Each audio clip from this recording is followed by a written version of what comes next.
Episode 5 ஸ்டார்டிங்ல இவனுக்கு ரெண்டு பேரும் சண்டை போட்டதனால விபி மேடம் ஆபீஸ் வெளியுமே வெயிட் பண்றானுங்க. பிகே அவனோட பழைய ஸ்கூல்ல நடந்த பிரச்சனையால ஸ்கூலை விட்டு வெளில அனுப்பிச்சிருப்பாங்க. அதையும் அவன் நினைச்சு பாக்குறான். நேஷனல் லெவல் பாஸ்கெட் பால் மேட்ச்க்காக அவன் வெளியூருக்கு போயிருப்பான். அந்த இடத்துல ஏதோ ஒரு பொண்ணு கூடவே பயங்கரமா குடிச்சிட்டு அந்த பொண்ணை இவனோட ரூமுக்கு கூட்டு போயிட்டு தான் அவங்க ஸ்கூல் மேனேஜ்மெண்ட் இவன் மேல குற்றச்சாட்டு வைக்கிறாங்க. பிகே என்ன பண்ணான்றது சொல்றதுக்காக ரெண்டு பசங்களை உள்ள கூப்பிடுறாங்க. ஆனா பிகேவோட க்ளோஸ் ஃப்ரெண்ட் உள்ள வந்துடுறான். பாஸ்கெட் பால் டீமுக்கு பிகே தான் கேப்டனா இருப்பான். அவன் பண்ண பெர்ஃபார்மன்ஸ்னால தான் அன்னைக்கு நேஷனலே அவங்க வின் பண்றாங்க. அந்த மேட்ச் பாக்கிறதுக்காக வந்த பெங்களூர் பொண்ணுங்க ரெண்டு பேர்கிட்ட பிகேவோட ஃப்ரெண்ட்ஸுங்களும் ஃபோன் நம்பர் கேட்டு வாங்கிக்கிறாங்க.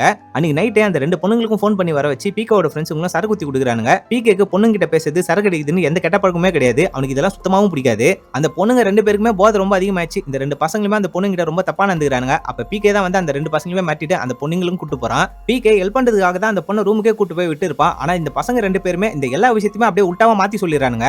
இவனுக்கு ரெண்டு பேரும் அவங்க பண்ண தப்ப மறைக்கிறதுக்காக பிகே தான் அந்த ரெண்டு பொண்ணுங்கிட்ட ஃபோன் நம்பர் வாங்கிட்டு சரக்கு அடித்துக்கு அந்த பொண்ணுங்களை கூட்டு போனா நாங்க ரெண்டு பேரும் சும்மா துணைக்காக தான் போனோம். எங்க ரெண்டு பேரும் அவன் மிரட்டி ரூம் காமிச்சிட்டான் மேடம். அவன் ரொம்ப நேரம் கழிச்சு தான் எங்க ரூமுக்கே வந்தான். ரொம்பவும் குடிச்சிட்டு இருந்தான்னு சொல்லி எல்லா விஷயத்தையுமே போய் போய் சொல்லிடுறானுங்க. பிகேவோட சைல்ட்ஹுட் ஃப்ரெண்ட் தான் அவனுக்காக உண்மையா நின்னு பேசுறான். அவனுக்கு ரெண்டு பேரையும் போட்டு பயங்கரமா திட்டான். ஏன்டா இந்த மாதிரி பிடி சொல்லி குத்த மாதிரி போய் போய் பேசுனீங்கன்னு சொல்லி அவனும் மரியாதை இல்லாம அந்த இடத்துல பேசிடுறான். இவன் இந்த மாதிரி பேசுறதுக்காக இந்த பையனுக்கு டீசிங் கிழிச்சு குத்துறாங்க. உங்க பையன் சாரி கேட்டானா நான் உங்களை மறுபடியும் ஸ்கூலுக்கு சேர்த்துக்கிறேன்னு சொல்றான். ஆனா இந்த பையன் சொல்லிட்டு அங்க வெளில போயிடுறான். சந்துருக்கு இந்த ஸ்கூல்ல ஏற்கனவே நிறைய வார்னிங் கொடுத்திருப்பாங்க. இந்த பிரச்சனை மாட்டானா அந்த பையனுக்கு டிசி குத்துருவாங்கன்னு பிகேக்கு தெரியும். விபி மேடம் பார்த்ததும் சந்துரு எனக்கு சுத்தமா பிடிக்கல மேடம், அதனால தான் நான் கூட சண்டை போட்டேன். அவன் கிட்ட எந்த பிரச்சனையும் பண்ணலன்னு சொல்லி எல்லா படியுமே பிகே ஏத்துக்கிறான். இவன் சந்துருவை விபி மேடம் கிட்ட இருந்து காப்பாத்திறான். அதனால ஸ்கூல்ல இருக்க எல்லா பசங்களுமே இவனை ஃப்ரெண்டா ஏத்துக்கிறானுங்க. சந்துரு பிகே வீட்டுக்கே வந்துட்டு நான் தான் உங்க பையன் பக்கத்துல ஜாயின் போட்டேன்னு எல்லா உண்மையுமே ஒத்துக்கிறான். இவங்க அப்பா வந்து மூணு பசங்களுமே அட்வைஸ் பண்ணி அனுப்புறாரு. சந்துரு ஒரு நல்ல பாஸ்கெட் பால் பிளேயர். அவன் ஃப்ரெண்ட்ஷிப் சரியில்லாதனால தான் அழிஞ்சு போயின்னு இருக்கான். ஸ்கூலை விட்டு இந்த பையன் ரொம்ப மாசத்துக்கு முன்னாடி ஓடி போயிட்டு இருப்பான். விபி மேடம் தான் இந்த பையனை மறுபடியும் பார்த்து ஸ்கூலுக்கே கூட்டு வராங்க. ரொம்ப நாள் கழிச்சு இந்த பையனை அவன் ஃப்ரெண்டை மீட் பண்றான். அப்படியே இந்த எபிசோட முடியறாங்க.